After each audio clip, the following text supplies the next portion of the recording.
July August আন্দোলনের একটি হত্যা মামলায় সাবেক প্রধানমন্ত্রী শেখ হাসিনা, সাবেক স্বরাষ্ট্রমন্ত্রী আসাদুজ্জামান খান কামাল ও সাবেক মহাপুলিশ পরিদর্শক চৌধুরী আবদুল্লাহ আল মামুনের বিরুদ্ধে অভিযোগ গঠনের শুনানি 1 জুলাই ধার্য করেছেন আন্তর্জাতিক অপরাধ ট্রাইব্যুনাল। এই মুহূর্তে ট্রাইব্যুনালে আছেন আমাদের স্পেশাল করেসপন্ডেন্ট হাসান জাবেদ। আমরা সরাসরি যাচ্ছি তার কাছে। জাবেদ, ট্রাইব্যুনালের আজকের কার্যক্রম সংক্রান্ত কি কি তথ্য আছে আপনার কাছে?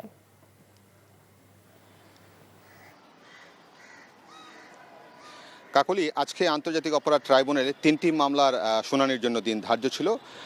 যদি আমি প্রথমটি যেটা শোনাতে চাই সেটা হচ্ছে যে সাবেক প্রধানমন্ত্রী শেখ হাসিনা সহ 3জন যে আসামি মানবতা বিরোধী অপরাধের মামলায় সুপিরিয়র কমান্ড রেসপন্সিবিলিটি হিসাবে, এবং এই মামলায় কিন্তু আনুষ্ঠানিক অভিযোগ ট্রাইব্যুনালে ইতিমধ্যেই জমা দেওয়া হয়েছে এবং তাদের বিরুদ্ধে কিন্তু অভিযোগ আমলে নেওয়া হয়েছে। এখন আগামী 1 জুলাই এই মামলায় অভিযোগ গঠনের উপর শুনানির জন্য দিন ধার্য করেছেন ট্রাইব্যুনাল। এবং এই মামলায় অপর 2 আসামি হচ্ছেন সাবেক আইজিবি চৌধুরী আবদুল্লাহ আল মামুন এবং সাবেক স্বরাষ্ট্রমন্ত্রী আসাদুজ্জামান খান কামাল।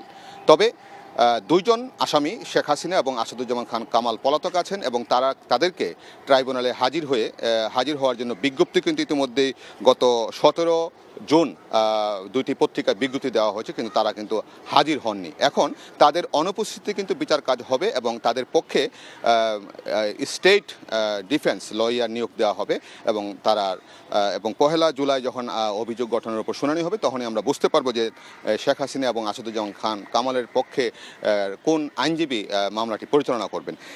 এছাড়া আরেকটি মামলা হচ্ছে যে জানেন যে আশুলিয়ায় 6 জনকে পুলিশ ভ্যানে উঠিয়ে পুড়িয়ে হত্যা করা হয়েছিল। সেই মামলায় 16 জনকে আসামি করে তদন্ত সংস্থা প্রসিকিউশনের কাছে গত 2রা জুলাই তদন্ত প্রতিবেদন দিয়েছে, কিন্তু প্রসিকিউশন এখনও ট্রাইব্যুনালে চূড়ান্ত তদন্ত প্রতিবেদন জমা দেননি।